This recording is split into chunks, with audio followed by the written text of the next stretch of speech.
Okay, I am talking with Keith Blume from Green Games. Keith, we're here at Origins, and I was just wondering what Green Games brought along to Origins this year. So the games we have that are new at Origins aren't exactly new as far as release dates. Lost Legends debuted at Gen Con last year. This is 2013 release from Mike Elliott. You take the role of one of the heroes.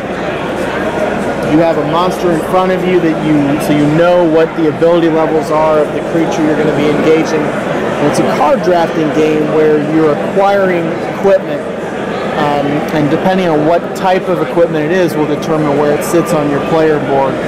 So armor is in the lower left. Combat equipment is in the upper left. And you've got scrolls and artifacts.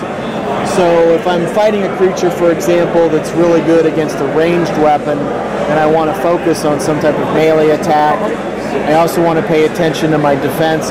You can only have one type of helmet, one type of shield, one type of suit of armor. Same is true with the type of weapons. One bow, or one ranged attack, one melee attack. Makes sense. Yeah, I kind of like that touch. Depending on what character you're playing, you have different starting ability levels. So, for example, this is the mage. She has a health of 3, magic of 2. Actually, that's the mage. And I love the armor. Definitely happy with that one. Whereas if you're playing the warrior, you have a higher health to start with. So you're starting up at 5. Right. Over the course of the game, as you acquire fame and gold from defeating monsters, you have the ability to increase your different ability levels. You can also get gold, because as you're acquiring equipment, there is a cost to them.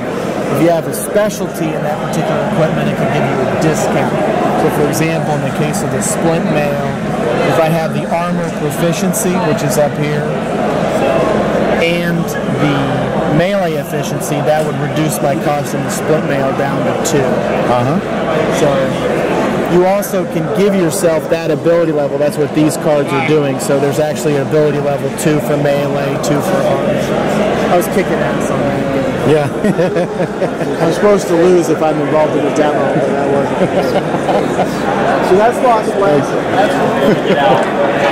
So Templar is also, this was a late 2013 release, so also new for Origins. And this game's kind of interesting. Each player has the same deck. So I have the access to 3 different types of monks, the abbot, the king. What you're doing is you're trying to place treasure or hide it in the abbey, but also make sure that the abbot is able to see it and basically give you credit for that. Okay. So as you look at what's going on here, as I play one of my cards, for the rest of that turn, nobody can play that card. So I have to watch what the other players are doing. So for example, with the monks, one of the monks can move up to 3 rooms, but he can only place 1 treasure. Another monk can only move 1 room, but he can place 3 treasures. The middle one can do 2 and 2. And what's the object of it? So the object is to have the most treasure recognized by the abbot. So as you place treasure, it's in your player color. So you have generic treasure that's pulled from as it's arriving into the dock area, and then you acquire that, and as you go through, you have the ability to place treasure. But you also have the abbot moving around. That's a card that you could play. The king moving around, which prevents treasure from being stored. He's the bad guy in this. You've got a spy that's following the abbot, doesn't let him turn around. You've got another player, I think it's Severus, but I believe I'm getting his name wrong. It's this guy. He can actually close doors. So it changes the path that you're going through. So if I close this door, people can't walk through it. So you can actually kind of start steering people in other directions. And in some cases, forcing like the abbot to move where you want him to, or keep him from getting to a lucrative room for another player. But I really like this. It gets really, if you have 5 players, it kind of gets a little tense as far as like watching all the other 4 moves out. You're like, I'm not quite sure what I'm going to do this year. You also have a card that allows you to replenish your deck. So as you play through, right, you can restock. The way the game ends is once the final treasure's been pulled out of his bag, it triggers the end game mechanic, and then the person who has the most treasure that's been scored wins the game. Nice.